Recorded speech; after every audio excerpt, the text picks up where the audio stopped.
Ces réunions réunissent des gardiens de refuges qui sont volontaires pour travailler ensemble sur la gestion environnementale des refuges. L'objectif, c'est de partager les pratiques des uns et des autres pour partager les bonnes expériences, en tirer des enseignements utiles à tous et voir également comment le parc peut accompagner toutes ces démarches innovantes. Le parc qui peut faire les investissements en termes d'énergie renouvelable par exemple, en termes de toilettes sèches. Par contre, le gardien, c'est lui qui reçoit le client, c'est lui qui va composer le menu, qui sera à base de produits locaux ou à base de produits bio pour partie. C'est le gardien qui va passer un message. C'est une interrogation sur notre responsabilité et les moyens que nous pouvons mettre en œuvre pour réduire notre empreinte écologique. Et les refuges sont dans cette dynamique. Responsabilité, éco-responsabilité, effet de serre. Il faut savoir que là, pour le refuge de l'Arpent, on a la chance, finalement, le muletier, il habite en bas, dans le village. Donc c'est très facile pour lui, en quelques mètres, il charge les mules, il monte. Moi, ça fait 2 ans que je le fais, elle, ça fait 12 ans qu'elles le font. Donc le chemin, elles le connaissent bien. Elle me contacte quand elle a besoin d'un portage. Quelques jours à l'avance et puis on s'arrange sur une journée qui arrange les deux pour le ravitaillement. C'est à peu près une fois par semaine et en moyenne 140 kg à peu près.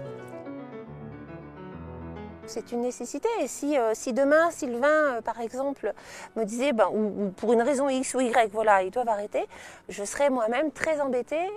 Ça veut dire qu'il faudrait que je revoie tout le ravitaillement, tous les menus, tout le système de ravitaillement du refuge, quoi. Et puis changer ma façon de travailler, demander des autorisations de survol beaucoup plus fréquemment au parc national de la Vanoise. Je ne sais pas si je les aurais. Enfin, je veux dire, ça remettrait beaucoup de choses en cause. C'est quand même utile, mais disons que ça a eu plus sa nécessité il y a 40 ans en arrière. Ce n'est pas une nécessité, c'est une utilité pour quelques personnes. Avant, c'était plus une nécessité pour tout le monde. C'est vrai que les randonneurs qui ont la chance de croiser les mules, finalement, ça les interpelle. Ils se disent, mais c'est vrai que dans un refuge, on n'a pas forcément du pain frais. Comment ils font pour avoir du fruit ou des salades? Ça permet une prise de conscience. C'est-à-dire que les gens se rendent compte qu'on n'est pas forcément dans une société de consommation et que chaque aliment qui est servi à table a une certaine valeur. Une valeur non pas marchande, mais que du coup, ça a été tout un processus, tout un engagement et toute une somme de difficultés pour acheminer tous ces produits frais au refuge. Mais moi, en tant que gardienne du refuge, franchement, je vois ça ni comme quelque chose de folklorique, ni comme quelque chose de passéiste. C'est simplement que j'en ai besoin, c'est la seule solution. Nous sommes dans une vraie logique de développement durable qui, je le rappelle, intègre les 3 aspects sociaux, économiques et environnementaux. Donc tous ces aspects-là nous intéressent. C'est vraiment très important que les déchets soient bien gérés dans le refuge, déjà pour limiter les impacts sur le milieu naturel, sur l'environnement. Il y a un impact social, parce que c'est un moyen de sensibiliser le public, de leur faire prendre conscience de leur responsabilité de citoyen. Et il y a un impact économique, parce que ce déchet qui est descendu, évidemment, il n'est pas à la charge du gardien en termes de traitement. Et c'est aussi l'occasion d'une prise de conscience environnementale. Je suis responsable des déchets que j'ai produits, charge à moi d'en produire moins. Au départ, on est des gardiens, on a une gestion économique de nos refuges. Mais on n'est pas des gardiens comme les autres, on est des gardiens du parc de la Vanoise. Et on voudrait s'engager sur des démarches et des réflexions qui nous mènent vers une gestion plus environnementale de nos refuges. Déjà, tout ce qui est fonctionnement, bac à graisse, fosse septique, ça c'est bon. Ça c'est déjà. Maintenant, on essaye de travailler sur les pique-niques pour essayer d'améliorer au niveau des pique-niques déjà le conditionnement. Les couverts pour les pique-niques. Et éventuellement justement le pique-nique en lui-même, c'est-à-dire de mettre de plus en plus des produits déjà du terroir, des produits bio un petit peu plus nature que les paquets de chips, des choses comme ça et autres. Le refuge du Carreau est sur plusieurs aspects assez exemplaire et reflète ce que nous pouvons attendre dans le cadre de la charte de gestion environnementale des refuges. Donc il s'agit d'un refuge situé sur le territoire du cœur du parc, un refuge de haute altitude, géré par le Club Alpin Français. Et là, nous avons un refuge, un site isolé, qui a des pratiques assez éco-exemplaires, notamment sur la production d'énergie, avec principalement les énergies renouvelables, donc l'énergie solaire et la picocentrale, et puis par ailleurs des toilettes sèches.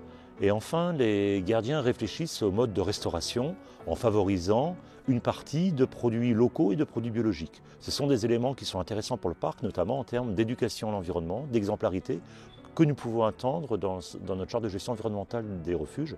Ces démarches rentrent complètement dans la politique de tourisme durable de l'établissement. Refuge, on est quand même comme dans un bateau. On est en espèce d'autonomie, que ce soit pour la nourriture, mais pour l'eau, par exemple au printemps, on a 1000 litres, il faut faire la semaine. On est obligé d'avoir une gestion rigoureuse de quantité pour éviter le gaspillage, pour éviter aussi cette course effrénée à la pollution liée à la surconsommation quelque part. Et consommer local, c'est aussi se dire on arrête de faire des trucs un peu fous.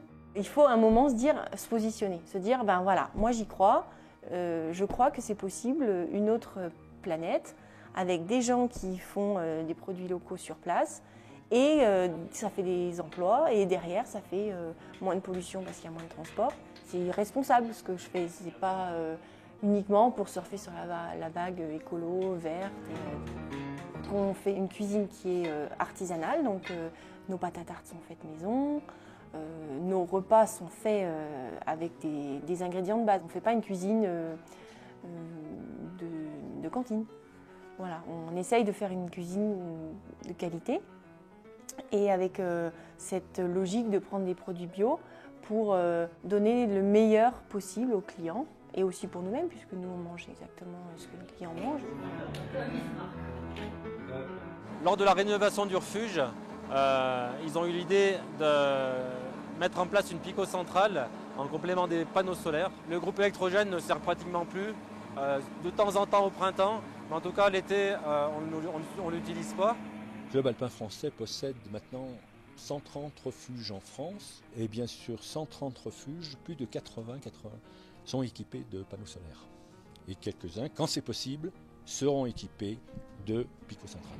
Ça nous permet de faire fonctionner la lumière, les congélateurs, les chauffe-eau. C'est les chauffe-eau qui utilisent le plus d'énergie. Et pour nous, ça nous suffit largement. Un refuge situé sur le territoire d'un parc ne peut pas faire tout et n'importe quoi. Il est important que nous soyons éco-exemplaires. Que nous veillons, c'est la vision d'établissement déjà en tant qu'établissement public. Nous veillons à ce que dans nos propres fonctionnements du siège des collègues de secteur, nous veillons à limiter notre empreinte écologique. Nous avons fait le bilan carbone de l'établissement, par exemple. Nous appliquons la même démarche aux refuges. Ces refuges doivent limiter au maximum leur empreinte écologique. C'est une réponse aux problématiques internationales de changement climatique, de nécessité d'érosion des biodiversités, de nécessité de protéger la planète. Donc le parc est un maillon parmi d'autres et il doit prendre ses responsabilités.